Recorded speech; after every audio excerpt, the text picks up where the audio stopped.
The origins of the Narcissist, the sad story of Narcissus and Echo. Long ago in the lands of Thespia, a city located in central Greece, a handsome young prince was born. The boy's name was Narcissus. He was the son of the river god Cephasus and the nymph Liriope. The child was blessed with the beauty of the gods. Following the birth of her baby, Liriope brought the child before the blind seer Tiresias. He foretold that the boy would lead a life of longevity, so long as he does not see his own reflection. She was shocked to hear this, but heeded the words of the wise prophet and went on to raise the prince with extreme caution. For years she ensured there was nothing in his vicinity to cast a reflection, and he grew to become the most beautiful youth. Many believed him to be mirrored of the gods. He went on to break the hearts of all those who wished to become his suitor. One by one he rejected them all, and he did so in the cruelest manner. And then one day he encountered the beautiful mountain nymph Echo. Echo was a nymph who had been cursed by the great goddess Hera. One day Zeus was down on earth having an affair when his wife grew suspicious of his whereabouts. She flew down from the heavens in search of her husband, the Lord of Thunder, but was quickly greeted by Echo and distracted by her pointless stories. Zeus was able to evade her watchful eye due to the aid of his companion and escaped back to Mount Olympus, but Echo was not so lucky. Hera caught on to the role she had played in aiding her husband, and for this she would be punished. The powerful goddess cursed the nymph with the inability to speak her own thoughts. She could only repeat the last words spoken by others, becoming what we now refer to as an echo. She wandered hopelessly through the mountains and woods until one day she stumbled upon the most beautiful young boy, and his name was Narcissus. Deeply saddened that she could not speak the words that she felt, she decided to follow the boy and his entourage through the woods. One day the prince became separated from his companions and began to call out, "Who is here?" And a voice whispered back, "Here."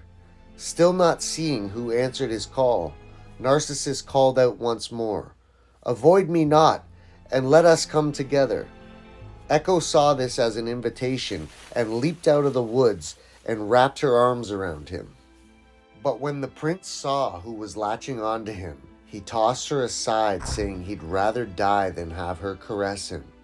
Echo was crushed by the cruel rejection and sadly went on wandering hopelessly. It's said that she was so heartbroken that she withered away until bones became dust, and all that remained was her echo on the mountainside. Narcissus and his self-loathing behaviors had not gone unnoticed, however. Nemesis, the goddess of retribution, was angered by the prince's vanity and decided he would pay the ultimate price for his disregard of others. One hot day he was adventuring in the woods and came across a silver fountain.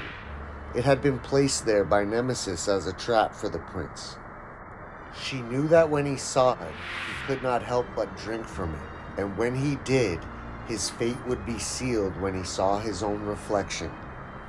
He approached the fountain and leaned over to take a drink, and as he did, he saw the most beautiful young man in the reflection in the water. He instantly fell in love and tried desperately to kiss, touch, and caress him. He tried everything but was unable to reach the handsome lad. He knew his love was being reciprocated because every time he reached out to hug or kiss the boy, he too reached out for him.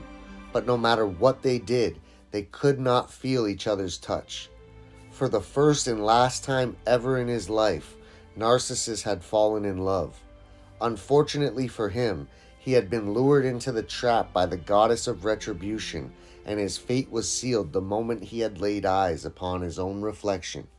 And as the wise seer had foretold, the prince's life would be cut short if he saw his own image. And so it was. Narcissus had been fooled into falling in love with the image of himself. After many failed attempts to reach the beautiful boy in the glassy water, he gave up hope.